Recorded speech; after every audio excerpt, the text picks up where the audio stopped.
선교에 관한 말씀을 오늘 네 번째 드리고 있습니다. 그 첫 번째는 성경은 선교를 위한 책이고 또 선교에 대한 책이다 하는 말씀을 드렸습니다. 두 번째는 하나님은 이스라엘 민족을 선택하셔서 하나님의 영광을 세상에 나타내는 선교의 민족으로 먼저 부르셨다는 것을 말씀드렸습니다.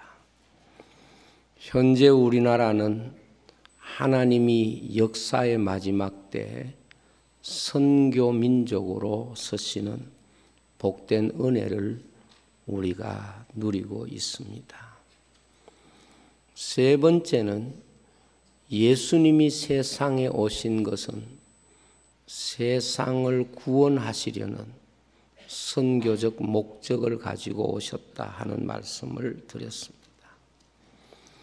오늘은 성령님께서 우리 가운데 오심은 우리를 구원의 백성으로 삼으시는 선교적 목적을 가지고 오셨다 하는 것을 말씀을 드리려고 합니다. 사도행전 1장 8절을 보면 오직 성령이 너희에게 임하시면 너희가 권능을 받고 예루살렘과 온 유대와 사마리아와 땅끝까지 이르러 내 증인이 되리라. 주님이 세상을 떠나시기 전에 우리에게 주신 약속의 말씀입니다. 우리가 일반적으로 은혜라고 생각할 때는 그 은혜에 대한 해석이 우리가 원하는 상황이 내게 주어지는 것을 은혜라고 생각하기 쉽습니다.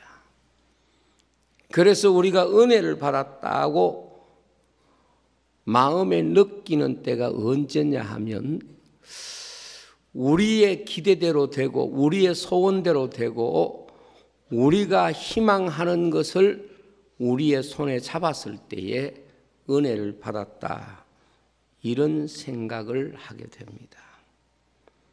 그러나 이러한 생각은 성경적 이해는 아닙니다. 성경이 우리를 향해서 은혜를 깨닫게 하는 방식이 있습니다. 성경이 우리를 향해서 은혜를 깨닫게 하는 방식이 뭔고 하면 우리가 생각하는 것처럼 환경이나 여건이나 지위나 소유를 우리의 소원대로 가지는 것이 은혜가 아니라 성경이 우리에게 은혜 되게 하시는 가장 중요한 방식이 뭔고 하면 그러한 것들을 대하는 우리의 태도를 바꾸시는 것. 우리가 만나는 수많은 상황에 대하여 우리의 태도를 바꾸시는 것. 이것이 바로 성경이 우리에게 말씀하시는 은혜가 되는 것입니다. 그러면 성경이 우리에게 태도를 바꾸시는 것이 은혜라고 하면 은혜 받은 사람의 태도가 어떤 태도를 가지고 있는가 하는 것을 우리가 이해하는 것이 대단히 중요합니다. 그 첫째는 복으로 생각하는 태도입니다. 어떤 일을 만났을 때에 하나님이 이 일을 통하여 내게 복을 주시는구나 이렇게 생각하는 태도가 아주 중요합니다. 그 일이 어떤 일이든 그 일이 내 생각과 판단과 맞든 혹은 맞지 않든 하나님이 주시는 일들은 내게 복을 주시기 위한 방편이구나 하는 것을 받아들이고 그렇게 마음가짐을 갖는 그 태도가 바로 은혜 받은 사람의 태도입니다. 왜냐하면 사람이 어떤 일을 복으로 생각하게 되면 그 일이 좋든 좋지 않든 간에 그 일을 복으로 생각할 때에 그 일을 감사하는 마음으로 보게 되고 감사하는 마음가짐으로 그 일을 느끼려고 애쓰게 됩니다. 그리고 그 대상에 대해서 그 상황에 대해서 감사하는 마음을 가지게 되는 그 자체가 바로 복이 되는 것입니다. 우리가 어떤 일이 우리에게 복이 아니라 그 일이 우리에게 복으로 하나님께서 주신 줄 알고 감사하게 될 때에 그 일이 어떤 일이든지 우리에게 복이 되는 것입니다. 그래서 감사하게 되면 그 일을 기뻐하게 되고 감사하게 되면 그 일이 가지고 있는 축복의 요소를 우리의 삶에서 경험하게 되는 것입니다. 그러나 사람들의 본성 가운데는 어떤 일을 만나게 될 때에 피해의식을 가지고 그 일을 느끼는 경우가 많습니다. 내가 그 일을 만남으로써 내게 손해라는 생각, 화가 될 것이라고 생각하는 사람들이 의외로 많습니다. 어떤 상황이 내게 화가 아니라 그 상황을 화로 생각하는 태도가 그 사람에게 화가 된다는 것을 우리는 항상 기억하고 있어야 됩니다. 사실 사람을 불행하게 하는 것은 상황이 그 사람을 불행하게 하는 것보다는 그 상황이 내게 손해되고 불행이라고 생각하는 그 태도가 그 사람을 불행하게 만드는 요소가 되는 것입니다. 그래서 믿음의 사람들을 보면 상황이 아무리 어려워도 그 상황이 내게 불행하고 내 자신이 그 상황 때문에 불행하게 되었다고 생각하는 것이 아니라 어떤 상황 앞에서도 하나님께서 내게 주신 은혜를 감사함으로써 태도가 그 상황을 복되게 만드시고 그런 태도를 가진 자에게 하나님은 화를 바꾸어 복이 되게 하시는 줄로 믿습니다.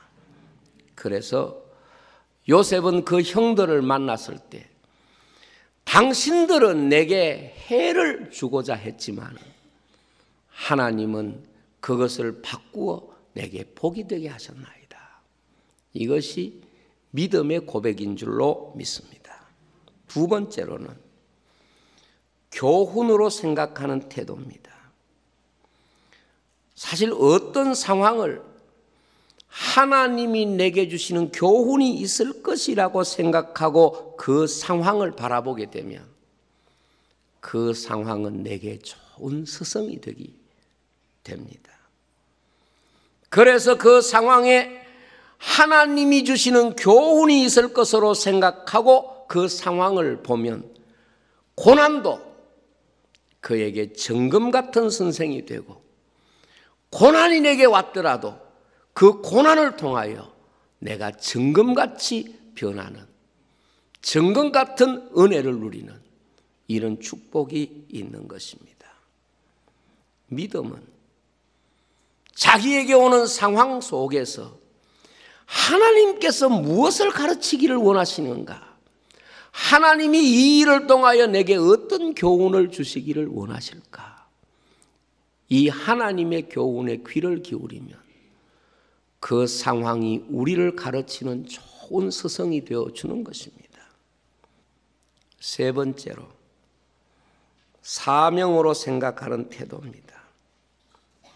무슨 일이든지 그 일을 통하여 하나님이 내게 주신 사명이 무엇인가?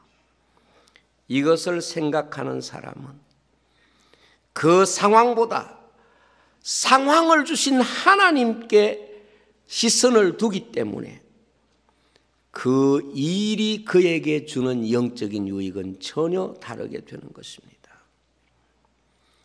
우리가 성경을 통해서 어떤 상황을 사명의 눈으로 보면 전혀 다른 영적인 세계가 그에게 열려지는 것입니다.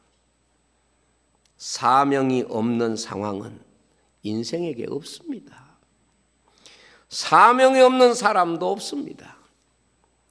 그러므로 인생이 사명을 발견할 때에 어떤 상황에서든지 가장 소중한 보화를 발견한 것이고 감추인 보화를 발견한 것이고 자기 인생이 하나님 앞에 값지고 보배롭다는 것을 깨닫게 되는 것입니다. 우리가 성경의 요셉의 삶을 보면 그런 자기 자신의 삶에서 하나님이 자신의 삶 속에 감춰놓은 사명을 깨달은 사람입니다. 때문에 그는 아팠고 그는 억울했고 그는 서러웠습니다. 그러나 그러한 시간들이 단순히 자기를 괴롭게 하기 위해서 있는 것이 아니라 하나님이 사명 때문에 그러한 일들을 그에게 허락하셨다는 것을 깨닫고 나니까 억울함이나 괴로움이나 그 모든 것들을 다 하나님 앞에 감사할 수 있고 용서할 수 있고 수용할 수 있었던 것입니다. 사람에게 사명이란 겉으로 볼 때는 다 힘겨워 보입니다. 억울해 보입니다. 내 뜻대로 안 되는 것처럼 보입니다. 우리가 어떤 상황 앞에 설 때에 아무리 고난 가운데 우리가 있다고 하더라도 내가 그 일을 통하여 하나님이 내게 주시는 교훈을 받고자 하면 그것이 내게 가장 훌륭한 스승이 되는 것입니다. 우리 인생에게 그 사명을 깨닫게 하시는 분이 누구신가? 우리 인생에게 오셔서 그 사명을 알게 하시는 분이 누구신가? 그분이 바로 성령님이십니다. 성령님이 우리에게 오시는 것은 우리 모두를 사명의 사람으로 만드시기 위해서 이 세상에 오신 것입니다. 때문에 사람이 성령 받았다는 것은 무슨 뜻인가 하면 자기 인생에게 주어진 사명을 발견한 사람이 되었다는 뜻입니다. 그 사명이 무엇입니까? 바로 예수 그리스도를 위하는 삶을 사는 것입니다. 예수 그리스도를 바로 알고 그분을 위하여 살아가는 삶을 깨닫게 해주시는 것이 바로 성령님의 사명이고 그 성령님이 우리 가운데 오시면 그리스도를 위한 삶을 우리가 살아가는 사명의 사람이 되는 것입니다. 때문에 사람이 아무리 배우고 아무리 성공하고 아무리 세상 모든 사람이 박수 쳐주는 그런 부러운 자리에 있다고 하더라도 내 삶이 그리스도를 위한 삶이 되지 못하면 아직까지는 사명을 가진 삶이라고 말할 수가 없는 것입니다. 인생에게, 모든 인생에게 가장 보편적으로 주신 사명이 뭔가 하면 예수 그리스도를 믿고 그리고 그 예수님을 증거하는 것입니다. 여러분, 인생에게 예수 믿는 것보다 귀한 사명이 있습니까? 그리고 이 복음을 전하는 것보다 더 귀한 사명이 있습니까? 없습니다. 이 일을 우리에게 깨닫게 하고 이 일을 감당하게 하시는 능력을 주시는 분이 성령님이십니다. 때문에 진정한 선교사는 성령님이라고 말할 수가 있습니다. 왜냐하면 예수님께서 성령이 오시기까지 예루살렘을 떠나지 말고 기다리라고 말씀했고 성령님께서 오실 때에 너희가 권능을 받고 온 세상에 나가서 그리스도의 증인이 될 것을 약속하셨기 때문에 그렇습니다. 주님이 교회를 세우실 때에 사람들이 아무리 모여 있고 아무리 모든 면에서 일할 수 있는 조건이 갖춰졌다고 하더라도 성령이 오시기까지는 너희들이 일할 생각하지 말고 성령이 오실 때까지 기도하라고 말씀하신 중요한 이유는 성령이 오셔야 선교가 있고 선교는 성령님이 오셔야 가능하다는 것을 주님이 친히 교회와 제자들에게 말씀하신 줄로 믿습니다.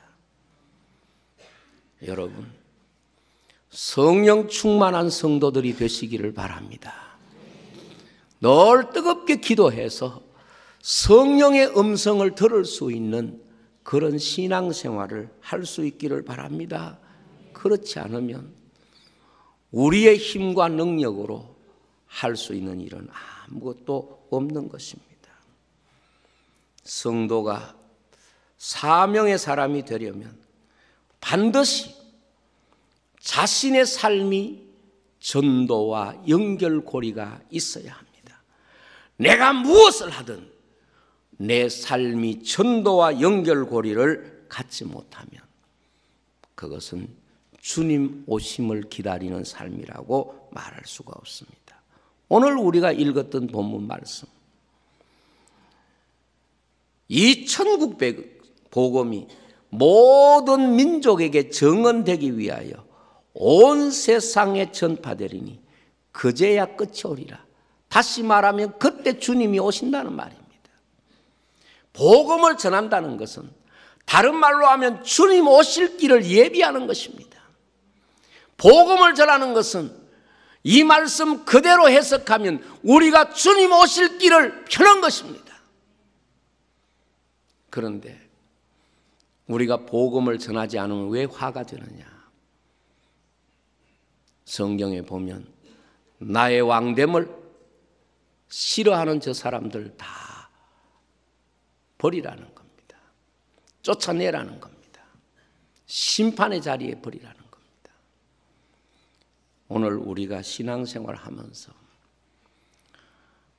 어떤 것도 한 인생의 삶에 진정한 삶의 사명이 될 수가 없고 복음을 전하는 것이 우리의 삶의 사명이 되는 것입니다.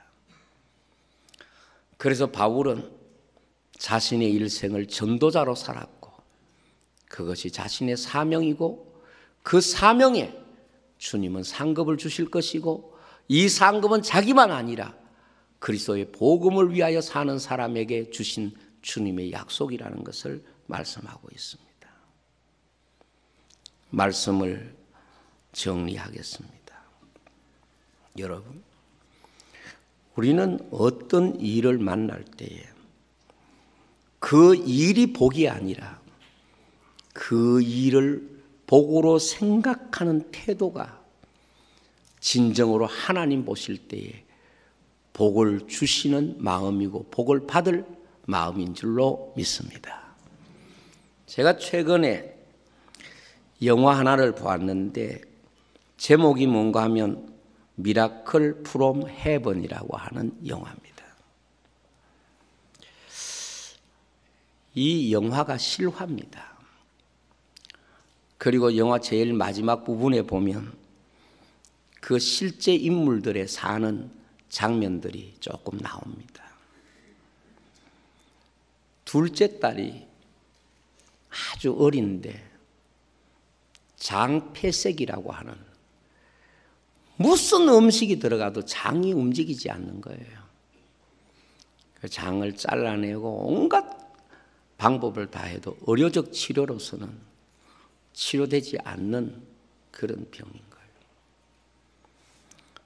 그 마지막에는 배가 자꾸 불러와서 소위 남산만하게 배가 일어나니까 그 어린아이가 엄마에게 나 죽고 싶다. 나 죽었으면 좋겠다. 이렇게 이제 말하는 거지요.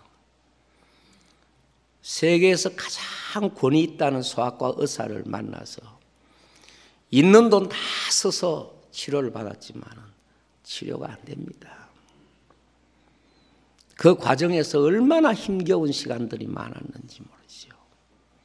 그런데 마지막에 이제 어떤 상황에서 하나님이 이 아이를 치료해 주시는 기적이 일어납니다. 그런데 그가 주일날 성도들 앞에서 간증을 하는 장면이 좀 나오는데 그가 그렇게 이야기하는 거지요. 그 아이가 한창 아프고 괴로울 때 교회 가서 예배 드렸더니 성도들이 회개할 거 없냐? 회개해야 하나님이 치유해 주신다. 이런 그 이야기를 성도가 한 거예요. 그러니까 너무 상처를 받았어요. 우리 부부가 회개할 거 없다는 그런 말에는 수용하겠지만 저 어린 자식을 죄 때문에 저렇게 병이 왔다고 생각하는 이 교회에 나는 나올 수가 없다. 이렇게 해서 교회와 막 마음의 벽을 잡고 살아가는 거지요. 그런데 진짜 위기가 왔을 때 그가 하나님 앞에 기도하지요. 그 담임 목사님을 만났는데 담임 목사님이 그렇게 이야기하는 거예요. 내 인생에도 어떤 어려움이 왔을 때에 그 어려움이 왔을 때 하나님을 떠나보기도 하고 하나님을 가까이 하기도 했는데 시간이 지나고 나니까 하나님을 가까이 한 그 시간이 결국 감사가 되었습니다. 그렇게 이야기를 합니다. 그리고 그분이 마지막에 그렇게 교회 성도들 앞에 간증을 하죠.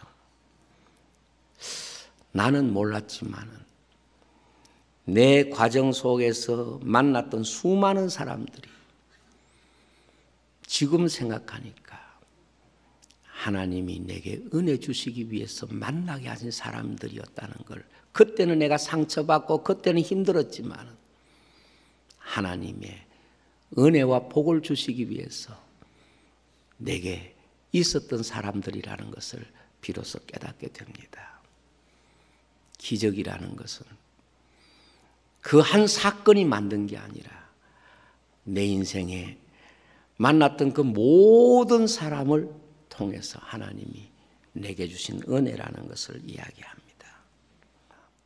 여러분, 어떤 자리에서든지 하나님이 내게 주실 교훈에 귀를 기울이시면 그 상황이 나에게 가장 귀한 것을 가르치는 스승이 될 줄로 믿습니다. 그리고 사명을 발견할 때 우리는 그 일을 통하여 위대한 삶을 또한 살게 될 줄로 믿습니다.